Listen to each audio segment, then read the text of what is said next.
तारक मेहता का उल्टा चश्मा जब प्रारंभ हुआ था तो उसका प्रोमो संवाद था, प्रॉब्लम तो है सबके साथ, बस नजरिए की है बात। जल संकट की समस्या तो सभी गिनाते आए हैं, परंतु समाधान सिर्फ एक ने खोजा, और ऐसा खोजा कि स्वयं अटल बिहारी वाजपेयी जी यदि जीवित होते तो शायद कुछ ऐसी भावनाएं व्यक्त करते।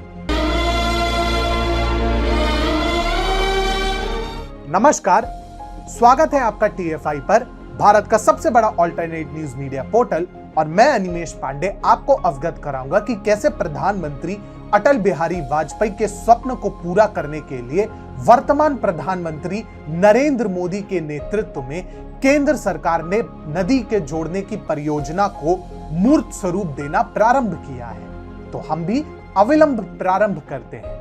वर्तमान में केन बेतवा नदी को आपस में जोड़ने की परियोजना को केंद्रीय मंत्रिमंडल ने स्वीकृति दे दी है।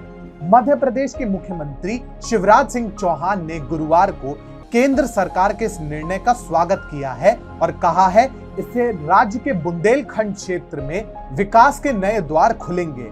मुख्यमंत्री ने एक बयान में कहा, 44,605 करोड़ रुपए की परियोजना के पूर्ण होने से क्षेत्र में कृषि उत्पादन को बढ़ावा मिलेगा और राज्य को जल संकट से राहत मिलेगी। प्रधानमंत्री नरेंद्र मोदी की अध्यक्षता में केंद्रीय मंत्रिमंडल ने बुधवार को केन बेतवा नदियों को जोड़ने वाली परियोजना के वित्त पोषण और कार्यान्वयन को मंजूरी दे दी। परियोजना की कुल लागत 44,605 करोड़ रुपए आंकी गई है।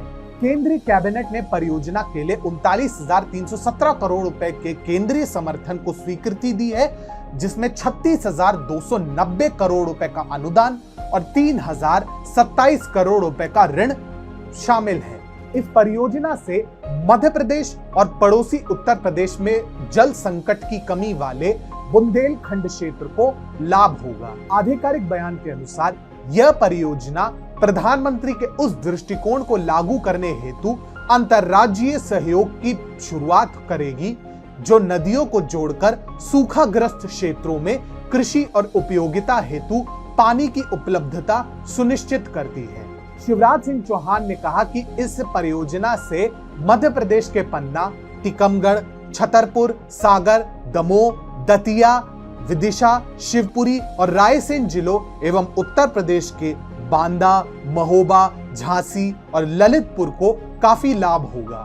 मुख्यमंत्री ने आगे कहा कि इस कदम से बुंदेलखंड के अति पिछड़े क्षेत्र में कृषि गतिविधियों को सहायता देकर और रोजगार पैदा करके सामाजिक एवं आर्थिक समृद्धि को बढ़ावा दिया जा सकता है। उन्होंने ये भी कहा कि ये परियोजना इस क्षेत्र में संकटपूर्ण प्रवास को रोकने में भी सहायता करेगी। केन बेतवा परियोजना में दौधन बांध और दो नदियों को जोड़ने वाली एक नहर के निर्माण के माध्यम से केन नदी से बेतवा नदी में पानी का हस्तांतरण भी इस परियोजना में शामिल है।